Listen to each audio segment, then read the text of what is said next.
May the words of my mouth and thoughts of my heart be acceptable before you, O God, my rock and my redeemer. Shalom all, and welcome to our ongoing classes. We call this series the Classical Kabbalah, based upon the 16th century text, a book called Ohel Moed. And of course, I'm your host, Ariel Bar Tzadok. You find me online at KosherTorah.com. We are in the middle of a discussion, let me rephrase that. We're actually at the conclusion of a discussion of the idea and concept of the divine energies called the 10 Sefirot. And I have been trying to emphasize a point in this matter of teaching that, again, I'm going to re-emphasize in tonight's discussion, where we're going to talk about the Sabbath. What exactly is the Sabbath? What is prophecy? And I want to tie this in to all the talk, speculation, and fears of a coming apocalypse. And as we're going to see, indeed, all three of these have a common thread that is going to run through them. Let us begin with a quick literal view. We're talking about the Sefirot, the levels of divine manifestation. We are unfortunately inundated with what I call a lot of, to use the original Kabbalah term, klipa. Klipa is the term, means a husk or shell, external, superficial, shallow. I'm a little bit more critical. I actually believe it's actually more misdirected information. You see, in ancient times, original knowledge of the spiritual realm, what we call the spiritual realm, was gleaned through experience with that realm. Yes, people interacted with entities of all kinds in those realms, grew understandings, acquired knowledge, and passed this down to those who would follow in their footsteps, not by reading what they wrote about this, but rather walking in their footsteps, following them in how to equally make contact. This was passed down, we believe, from biblical days, from Moses through the prophets, to the children of the prophets, through the period of the Second Temple, literally down to this day. But something occurred during the Second Temple period with the interaction with Grecian culture. And that was a shift from an experiential mode of consciousness to what we call today an academic or intellectual mode of consciousness, wherein which people think and theorize, but they do so completely without any experience. Let me compare it to you, as I often do, to the concept of exercise. Lifting weights, going to the good old gym. Now, in my younger years, I would go to the bookstore and I could find a book printed by Gold's Gym Publishing, which had all the pictures and all the instructions of how to properly lift weights, exercise so as to build big muscles. Well, I could sit and read all of that book, look at all the pictures and memorize it backwards and forwards and tell you everything about weightlifting. But tell me, how big are my muscles? And you would look and you would answer and say, well, how long have you been in the gym? To which I said, well, I haven't gone. I mean, do I really need to? I mean, I read the book. I know everything there is to know. No? You would look at me and pat me on the head with that pity for the naive and say, you know something? you don't know anything yet. In essence, the only way you really learn about weightlifting is not from what's written in the book, but by going to the gym, lifting the weights, learning from the experience on how to do things. And you will learn subtle nuances, the likes of which cannot be put into words in a book. Apply this to this practice and experience of walking the path of God, which we call Torah. Now, this is essential because this distinct difference literally set the path of Torah and Judaism onto two parallel courses. One which we call in Hebrew pshat, the simple academic or philosophical. The other called sod, which is referred to as the mystical, but it's the experiential and the prophetic. For centuries, the mystical was experiential and prophetic. And then, 1,000 years later, under Spanish influence, the experiential prophetic became subject to the theoretical academic. And what was born was called the theoretical or the academic Kabbalah, the teachings. Very, very nice. For those who do practice and have experience, they're very profound. It's like one who goes to the gym, who knows the exercise, who then reads the Gold's Gym Manual, it makes a lot more sense. As opposed to the one who sat and read the book without ever going to the gym. So who knows and understands the book better? Who understands and knows Torah better? Who knows and understands God better? When we want to talk about Sefirot, all too many people fall back into theory, philosophy, ideas, and say, well, this book says this, and this book says that, and it has to be right because they're, everybody's right. That doesn't mean anything. It does not. Experience is what counts. Those who have been there and know. As I said, tonight we're going to talk about Sabbath, prophecy, and even an apocalypse. And now let's start threading them all together. What is the Sabbath? Oh, we all know what that is. We've read Genesis. We know God rested on the seventh day and declared it holy in remembrance of creation. And we know later, with the Exodus, God commanded the children of Israel to observe His Sabbath with specific rituals as remembrance of the going forth from Egypt. Now, question for you. Obviously, the Sabbath is the seventh day. But let me ask you, when is the seventh day? Now, you might think that that's such an easy question. Everybody will point to the calendar and say Saturday. Okay, I think we're all in agreement on that. But how do you know that Saturday, which is really just an arbitrary reference on a schedule, is actually the real seventh day? Well, when and how would we know? Let's say somehow and somewhere the calendars get all messed up. Oh, let's just say, for example, since the creation of the world, maybe there was, a worldwide flood. And the survivors of that flood just went into a boat. Do you really think that they actually, had the calendar? They had the program set on their iPads or whatever? Well, of course not. How do we know then that when Noah got off the ark, that the seventh day that he counted after the flood was the same as how they counted 7 days before the flood, if they ever did?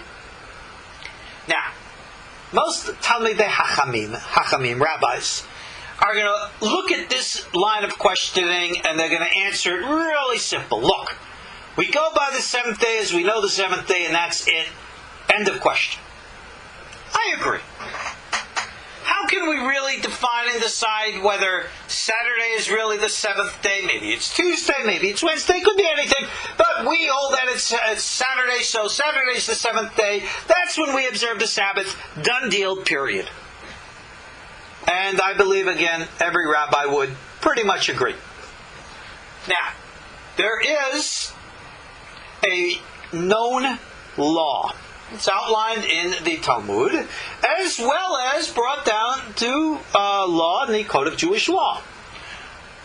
In the days when people would take caravans, it was unfortunate that people might get lost in the desert.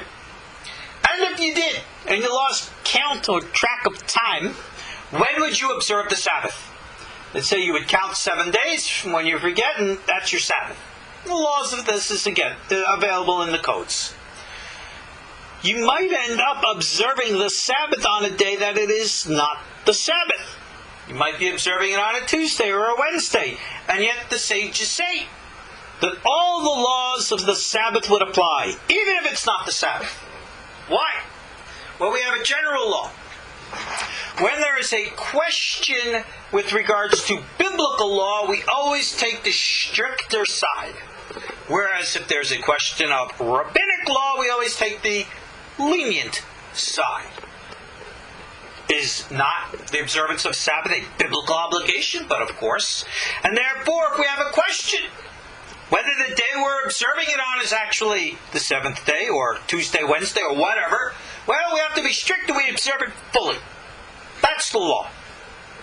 So now my question to you is, where does the Sabbath actually exist? Does it exist in time? Or does it exist in the mind?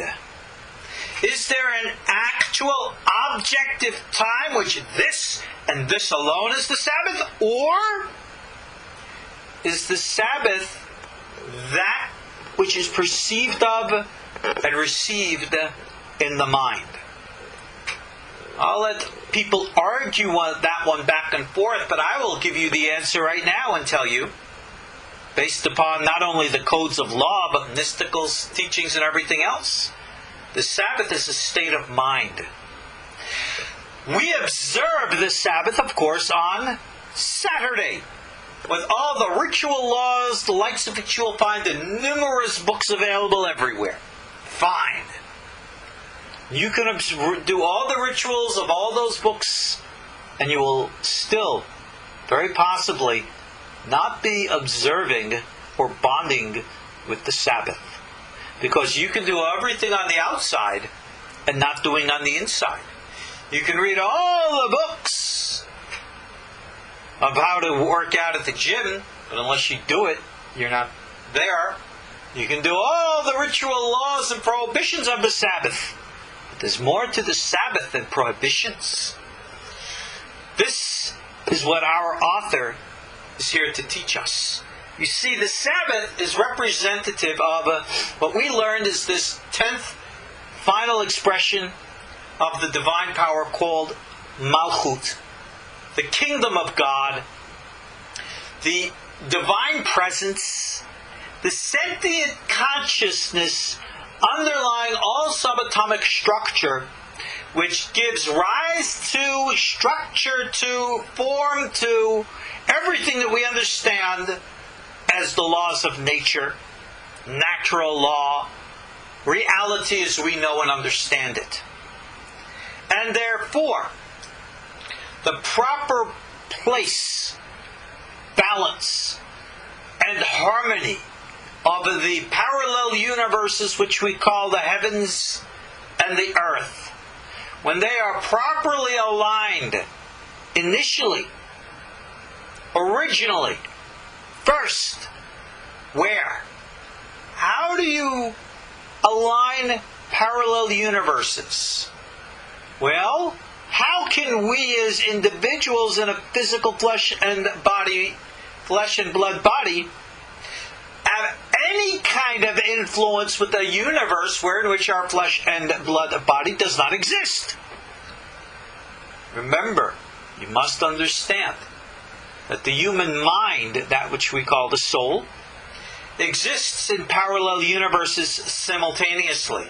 And as such, we are in the heaven universe, the earth universe, the conscious world, the unconscious world.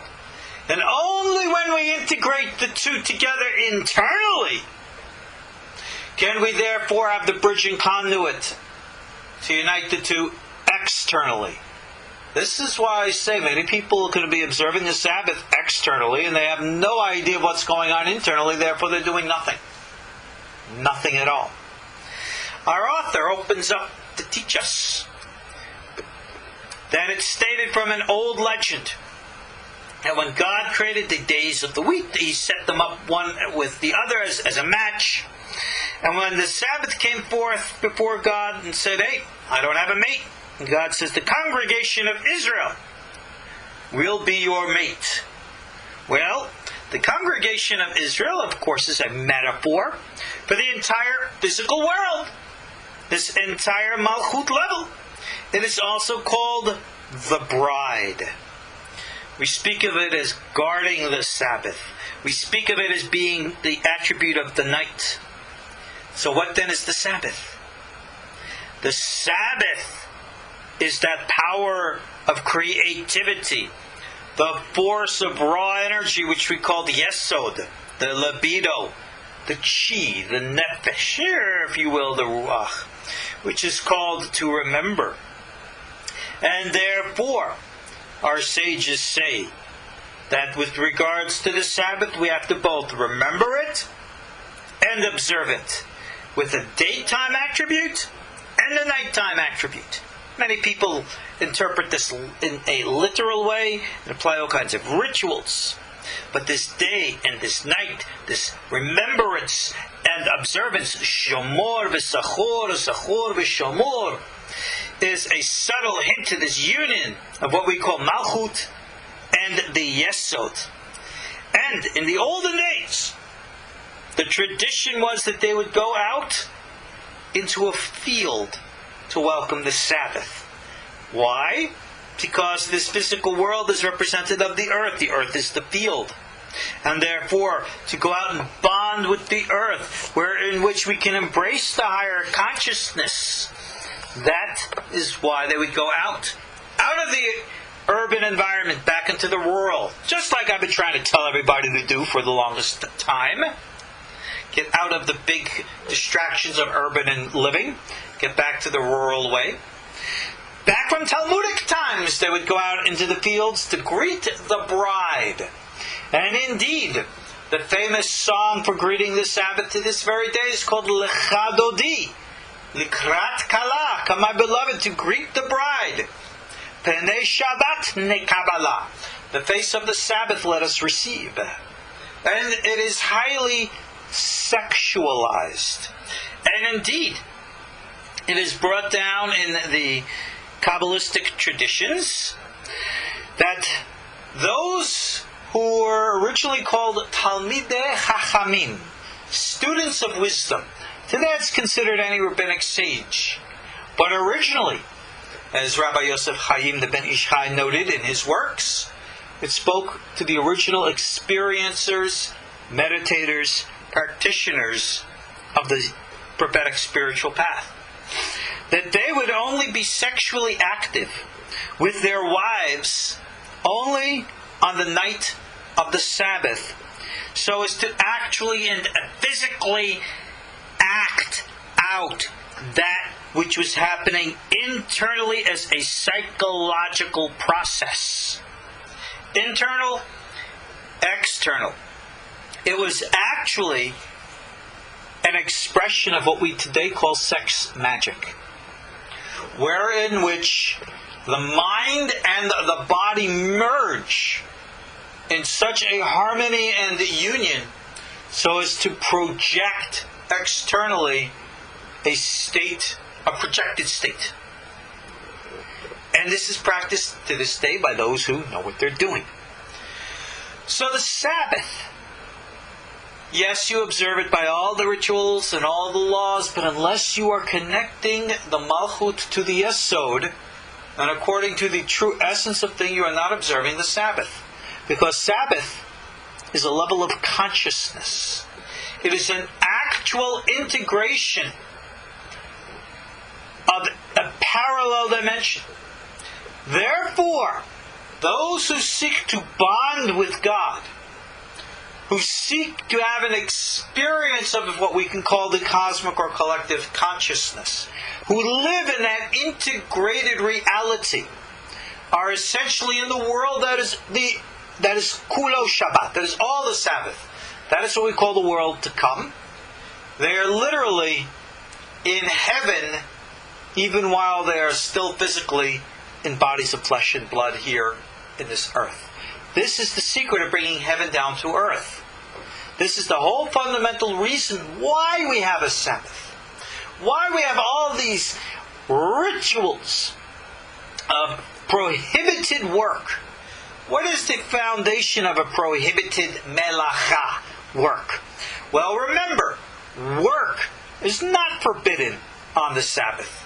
Creative activity is what is forbidden on the Sabbath. For example, if I needed to literally pick up and lift my refrigerator, all 400 or 500 pounds of it on my back, and carry it up a flight of stairs, God only knows why I would need to do it, but just let's say I did, that would be permitted. It's not a prohibited activity on the Sabbath. But to plug it in, that is. To use the electricity, that is. To create a fire. To go into a public domain and carry the lightest of burdens over a small passage of space is considered a violation. And the fundamental understanding of this is that Sabbath is a level of equilibrium and balance and harmony with nature. All the laws are meant for this purpose alone. And as such, when one is in proper harmony with nature, one is not performing any kind of creative activity which therefore fluctuates nature's status quo. That is why we don't transform anything through the use of energy. Why we let everything remain and stay in a state of complete harmony, stasis, balance, and peace. That is the secret of the Sabbath, which in our unfortunate state, most people today have no idea. For them the Sabbath has become a completely cultural thing. There is no concept of the rest of mind, relaxation, meditation, contemplation, peace. It's become a time to stuff your faces, have all kinds of boisterous stuff and everything else, and everybody loses the context. And therefore we have an entire world today, more so the ultra-Orthodox are guilty than even the secular, in which no one is observing the Sabbath. No one. And it's an interesting teaching that the Talmud stated that if the entire nation of Israel to observe the Sabbath only twice, it says the Messiah would immediately come. Why? Because if everybody understood this and embraced it as a reality, and 2 times is a symbol because if you remember in the Bible it says there needs to be a witness, has to be a reinforced thing, then immediately there would be such a transformation in the collective consciousness that all humanity would change. That's how Messiah comes. So you see, the observance of the Sabbath in accordance to the ritual laws, that's a sign between Israel, the Jewish people, and God. But to remember the true essence of the Sabbath, the remembrance of creation, that, in my opinion, is something that everybody should observe and embrace. Because the 7th day, for the Jew, an observance of ritual laws of Saturday. But for everyone else, the 7th day is a concept, a level of consciousness, an experience of parallel dimensional spiritual prophetic bond, which if you cannot accomplish regularly, then at least seek it whenever you can, in remembrance of creation. So, There are other names applied to this attribute of Malkhut. God's name is Adonai. Lordship is the name of God here. It is, if you will, called the sheath, the vessel, for the name Yud-Kei Vav-Kei. It is also called the palace. This physical domain is called the palace, wherein which the higher power dwells, God in His palace, the king upon His throne. All symbolic references of that which is on the inside, surrounded by that which is on the outside. The divine presence of God that dwells here is called the Shekhinah. It dwells within here. It's that power of the Tiferet, materialized through the Netzach and Hod and Yesod, like we described, which resides here and defines everything which we call natural law. This is the relationship of things. It's also a reference to God's name, Elohim. And it is also called the Kisei HaKavod, the throne of glory. All of these are relative metaphors, symbolic languages. All of them are just different names to describe levels of experience. What is the experience of Elohim? What is the experience of Adonai? What is the experience of Yud-Kei Vav-Kei? Well, I know people who write chapters and chapters and books to describe and explain, and I find their work so tedious that it takes me such a hard time just to get through. It reminds me of the guy who writes the 600 and 700 and 800-page manual, How to Become an Arnold Schwarzenegger level bodybuilder, with all the details of everything, written by the 90-pound weakling who has never been to a gym in a day in his life. I have very little respect for the theoretical so-called Kabbalists who run away from experience, and all they want to do is exist exclusively in the limitations of their own minds, the bubbles of their own minds, the klipot, the husks, the shells of which they think is real. To which I say, well, how real is it? What can you do? Where do you touch? How do you know? And people do not get it. They do not understand. They don't want to understand. This becomes a terrible problem. Our author now continues to speak about the secrets of prophecy. And he states that it is from this place, it's this energy called the Malkhut, which comes prophecy to all the prophets. And he quotes here a whole bunch of different verses to prove his point. Now, what is prophecy? First, he makes it very, very clear that prophecy is not something where an angel talks to you. He says those who think like that are having delusional imaginations, and it's a lie. Very strong in his emphasis here. Obviously, this can only be said by someone who knows what he's talking about from experience. Why? Can you talk to angels? Sure, all the time. I prefer to call them exactly by what they are. Extraterrestrial, interdimensional beings. No, they don't come and beam down to you from the USS Enterprise. They're not Klingons or Vulcans or anything of the kind. They project to you through what we call astral projection in the same way that we project to them through astral projection.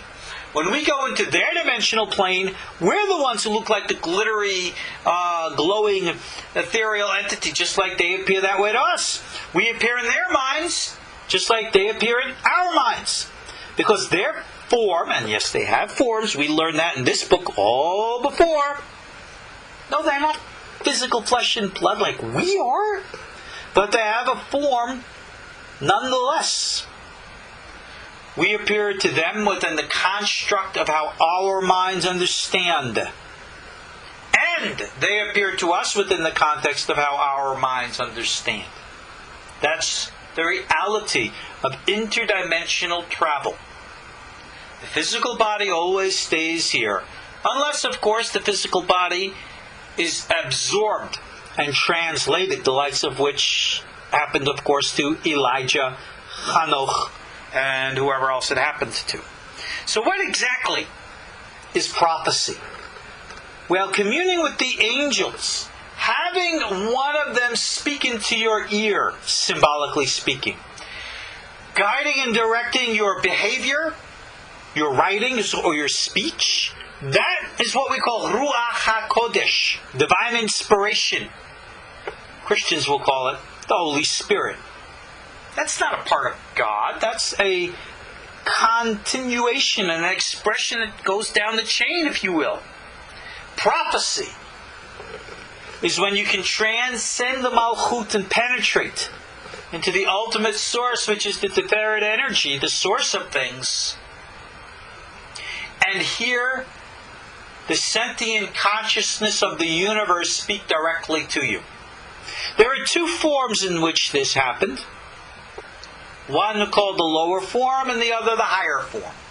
The lower form is said to come through Netzach and Hod, because that is the ladder of ascent. Netzach and Hod, you remember? The sheer, raw power of will, absolute determination that the universe must be this way and no other option is acceptable.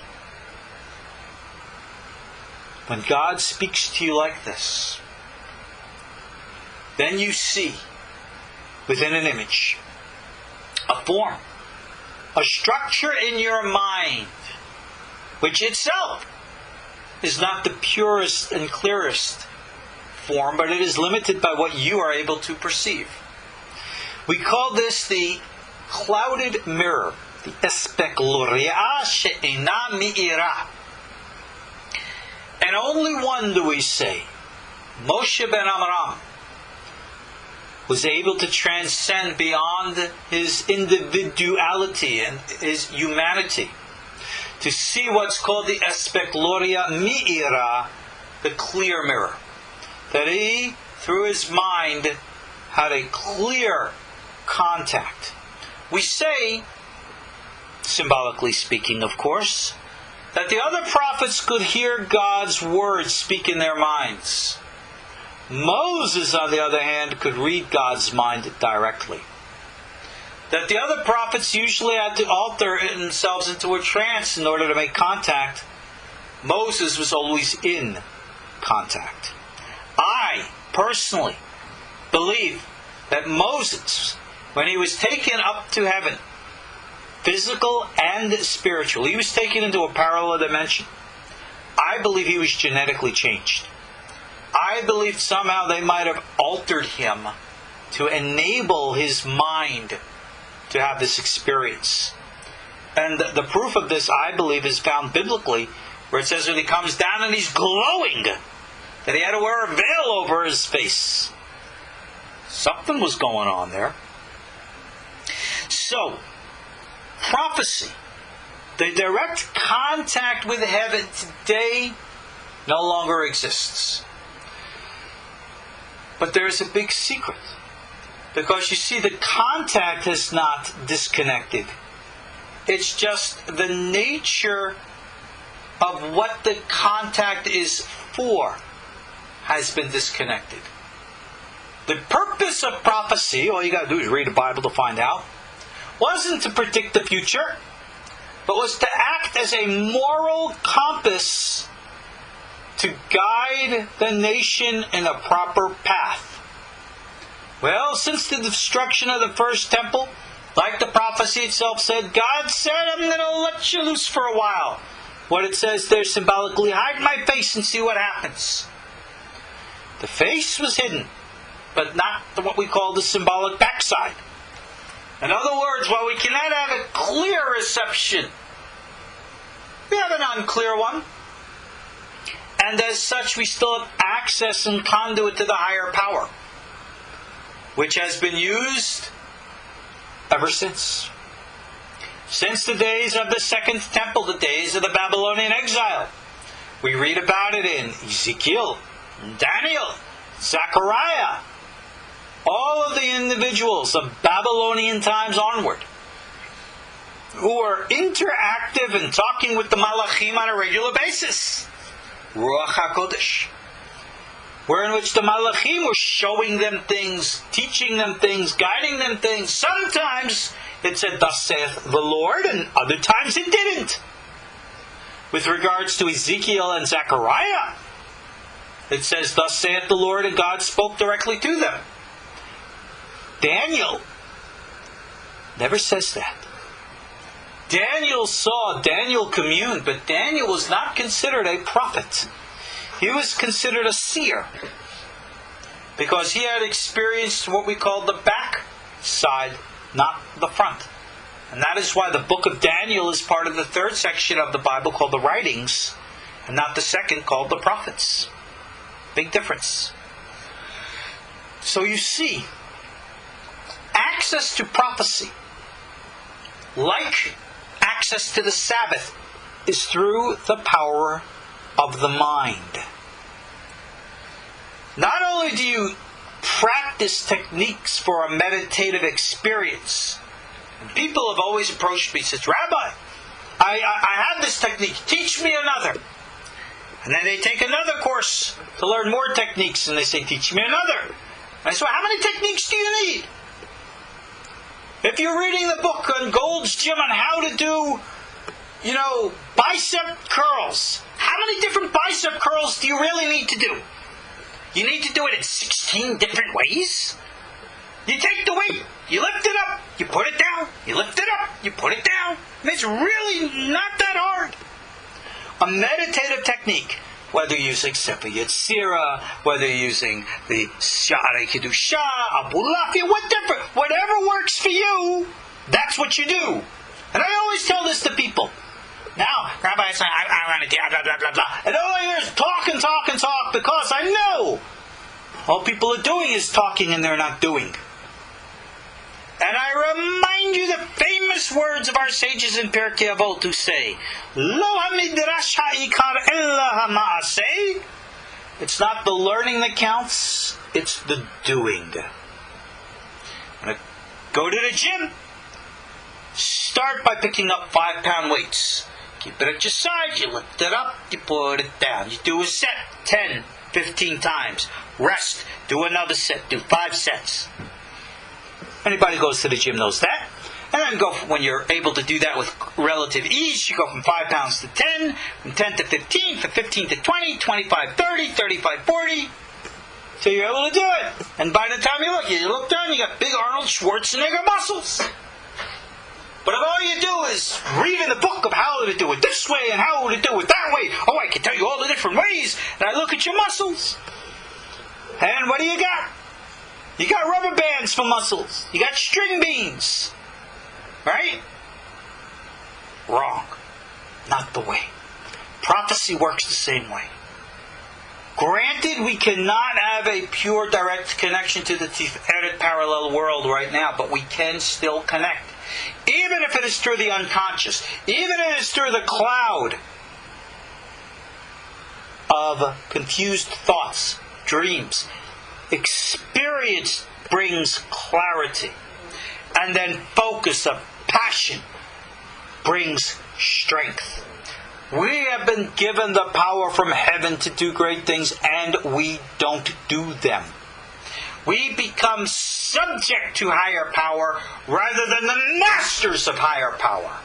And that is why we are subject to mental, psychological, and now political and economic slavery. We have brought it upon ourselves in the weakness of our minds.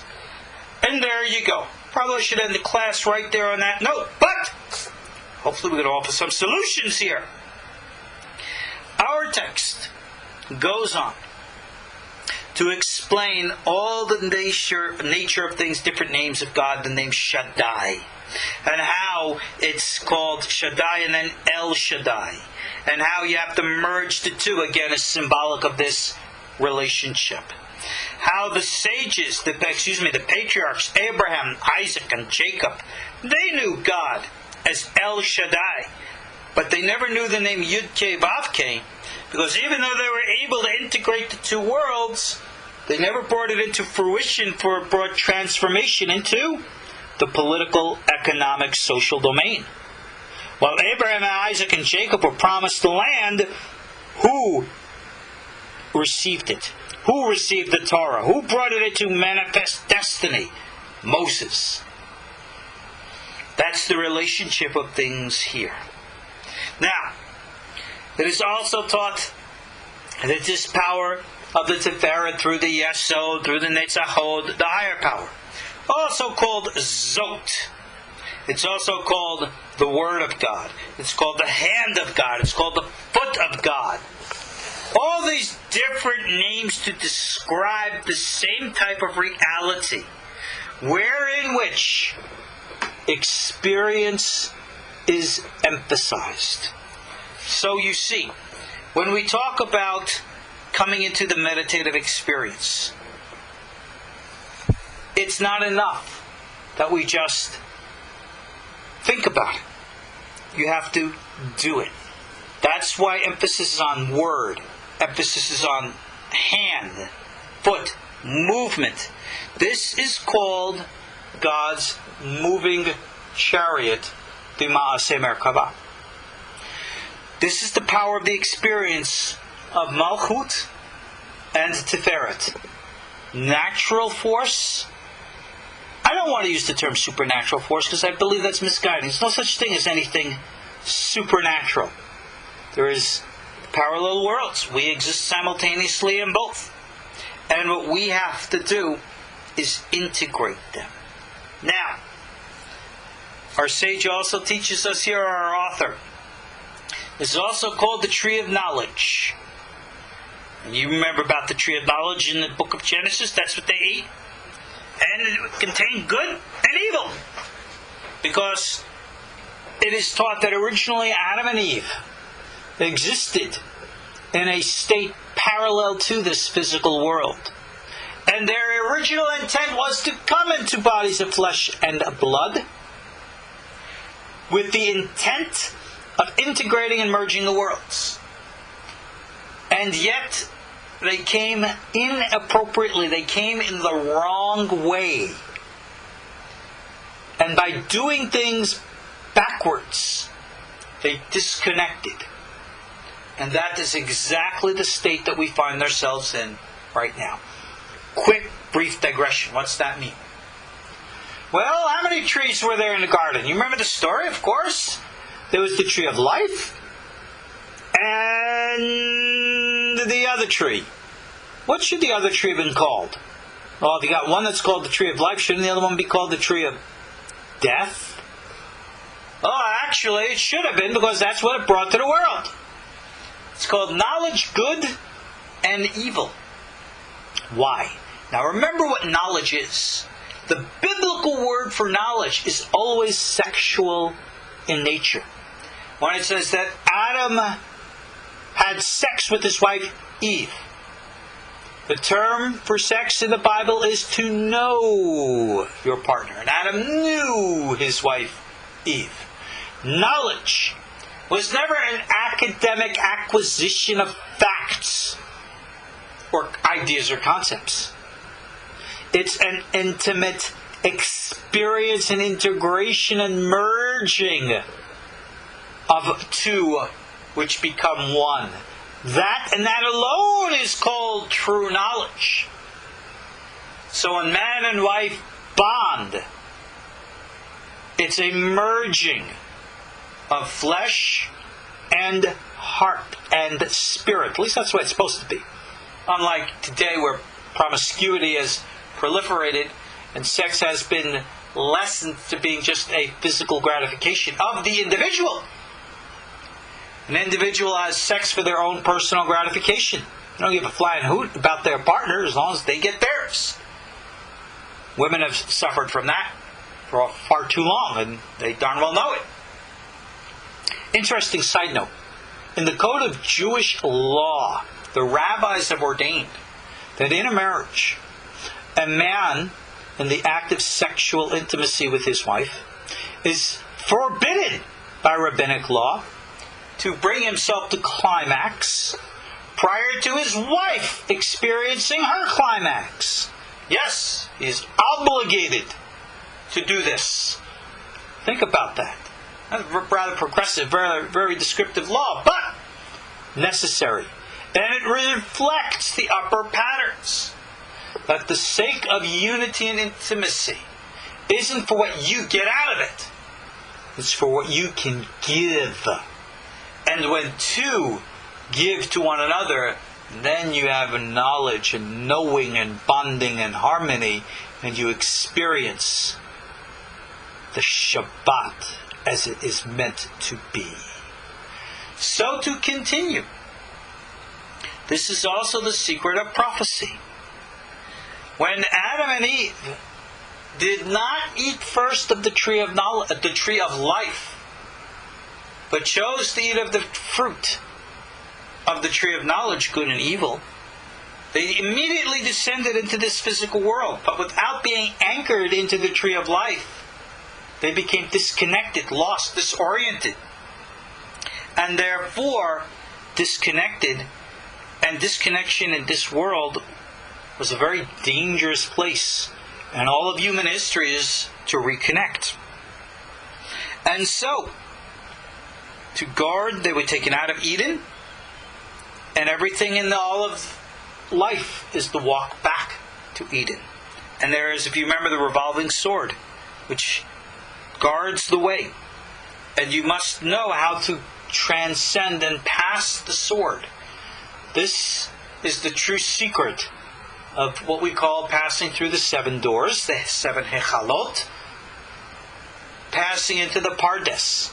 I teach upon that based upon the legends in Tractate Hagigah from the Talmud in our Wednesday night Talmud class for those who are members or can purchase the lessons online.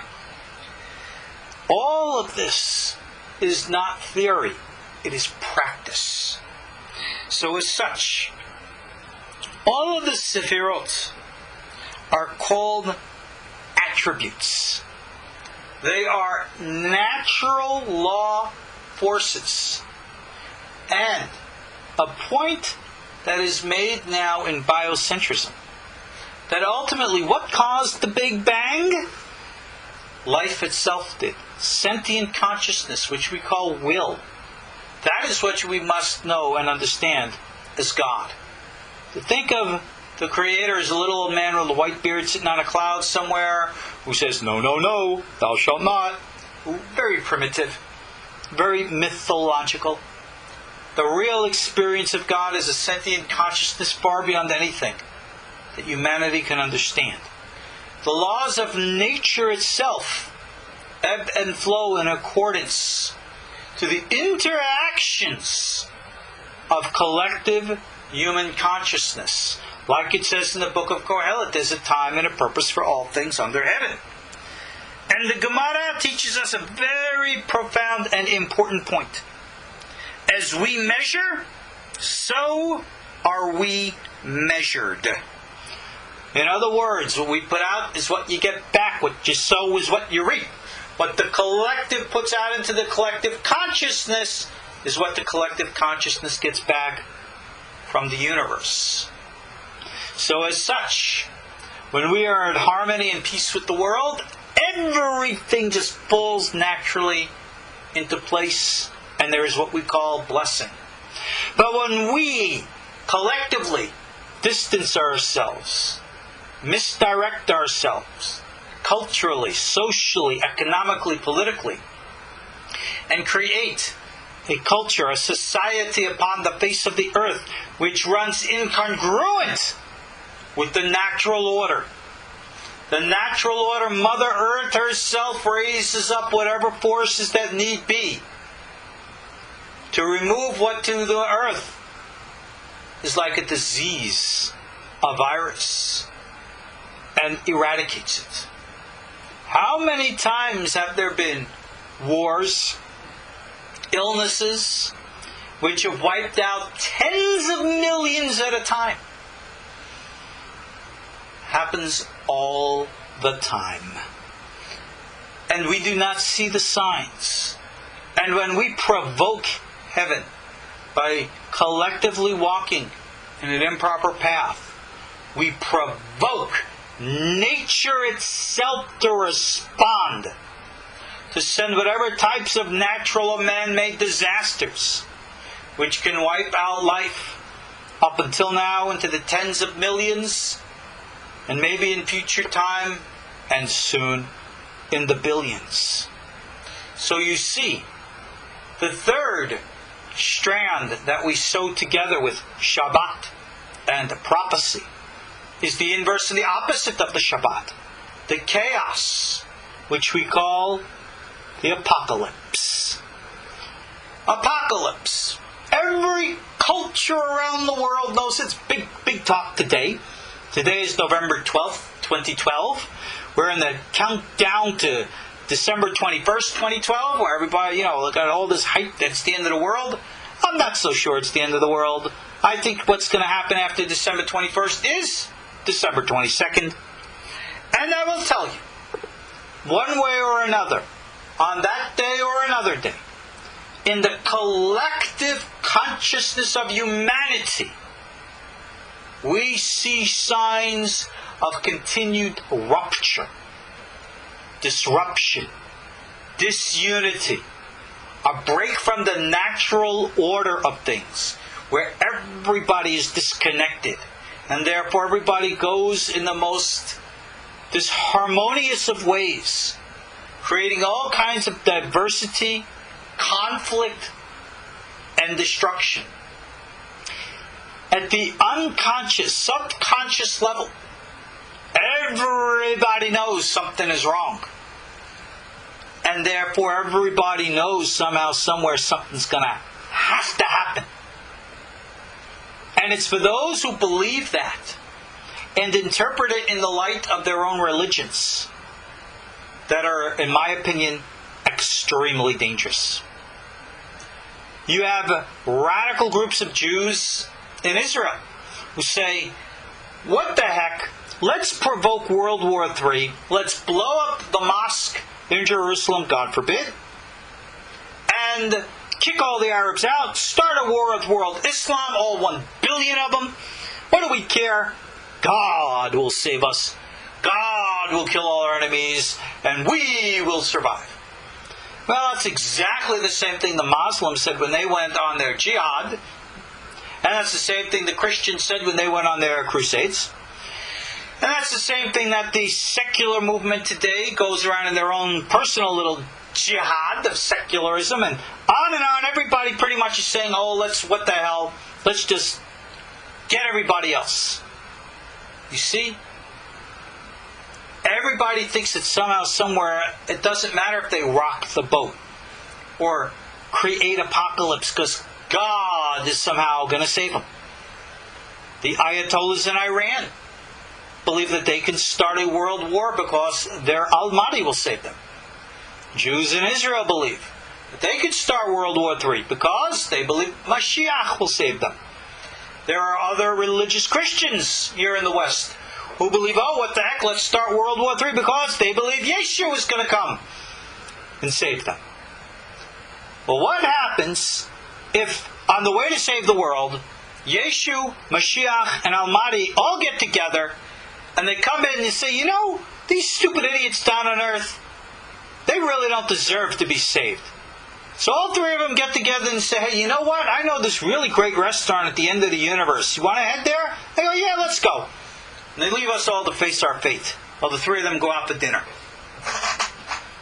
What do you do then? Now, obviously, I'm being a little bit facetious here, but I'm trying to drive home a point that I believe is very important. That just like the Shabbat is a level of conscious integration, the apocalypse is also equally a consciousness of disintegration. And as such, you must understand that it's the opposite of one another. Somebody here in text got me and recognized that my reference to the restaurant at the end of the universe was, of course, a reference to the late author Douglas Adams in his Hitchhiker's Guide to the Galaxy series. I still do enjoy those novels. I think they're very, very funny. But aside from that, understand, though, you must get out of this mindset of intellect, which is theory, and back into experience. You can't lift weights from a book. You can't train your mind from theory. You have to practice. I don't care what form you take. I don't care which path you choose. Get in touch with the underlying presence of reality. That's God. That's His indwelling spirit, the Shekhinah. How much will you connect to? Well, that's what these attributes are all about. As you measure, God measures you. The more that you go towards Shabbat consciousness, the more you will find the Sabbath peace. The more you go into disintegration, the more you will find apocalypse. Choose your path. The more you decide, I like living in a big city. Fine. Then don't complain that you embrace the city consciousness, the city mentality. The urbanization that by definition disconnects you from nature and brings you towards the psychology of apocalypse. Nothing good has ever come out of urbanization. That was the point Rabbi Shimon Bar Yochai made centuries ago, which caused him to have to run away in a cave. And I warned people over and over and over and over again. And no one listens. Fine. Deal with it when the time comes. And I fear that time might be very, very soon. So you see, this Malkhut level of ours, where we are and where we exist, this is where everything of all the forces of nature come down. And this dimensional plane exists for a purpose, like we've learned in a previous lesson, to be able that this integration of things can come together in a harmony. We are the conduits of harmony, or we are the conduits of explosion. And the choice is always ours. And therefore I tell people, you really want to learn Torah? Close the books and go out into nature. Oh, that's not learning. On the contrary, that's the essence of learning. The Baal Shem Tov, the founder of the Hasidic movement, knew this. The great sages in ancient times knew this. It would always, our tradition in the Torah Jewish path was always an oral tradition. It wasn't based upon reading books. It was memorization, flowing in your mind travel. Travel without movement. Dune? Okay. This is what reality is all about. We create alternative realities. This is what Daniel is able to see in the natural flow of creation, where it says a kingdom not form of human hands would come and crash into and destroy all that which came before it. It's an evolution, a revolution of consciousness. If you look at the world order today and it doesn't match your fancy, you see it as one of destruction as opposed to one of construction, then you fight it. How? You want to start an army? Pick up the guns? Viva la revolucion? Che Guevara, Pancho Villa and all the rest? Then, like Pancho Villa and Che Guevara, you're going to end up shot and dead. And your revolution dies with you. Or you fight it, like the holy secret ones have done, by projecting the power of mind into the collective of humanity to bring humanity back from the brink. You talk to whoever will listen. You do whatever you must. You give your monies wherever the monies are needed.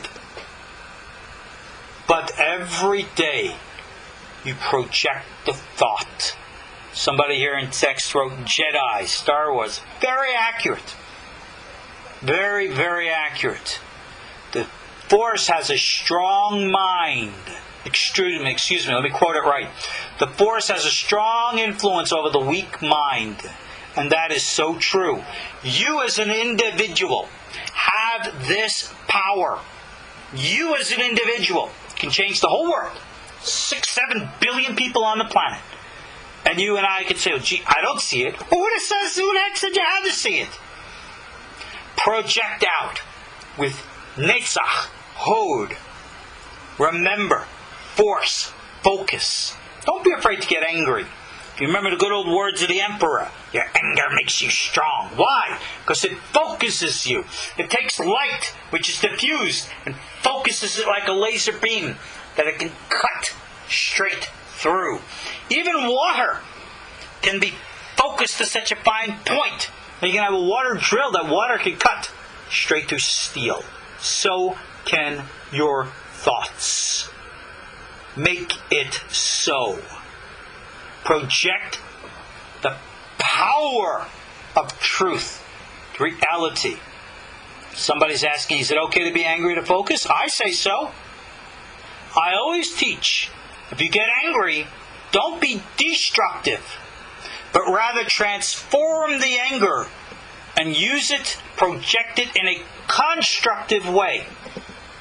So therefore, if you say, I have before me the round peg, and it's got to go into the square hole, rather than sit back and philosophize and sit back and wait for the round hole to come for the round peg, if I got to get that round peg into the square hole, hell or high water, I'm going to get it in there.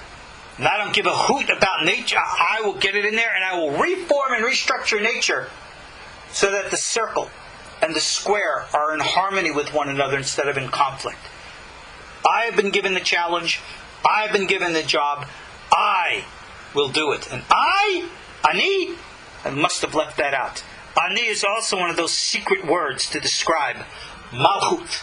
And only when I am bonded can the Aleph Nun Yud of I translate into the Aleph Yud Nun of Ein, which is the Keter and the ascent through the palace.